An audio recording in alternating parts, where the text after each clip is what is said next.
दर्द के मारे पगड़िया में गई अरे दर्द के मारे पगड़िया में अरे दर्द के मारे पगड़िया में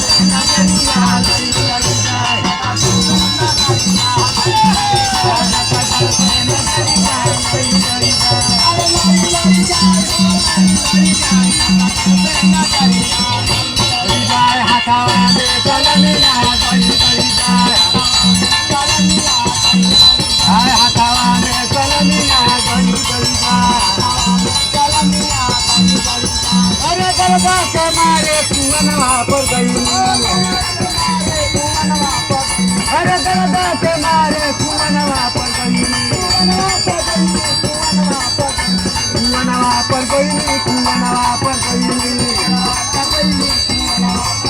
अरे दरबार के मारे कुआनवा पर गई कमर से नजरिया हम कर दे नजरिया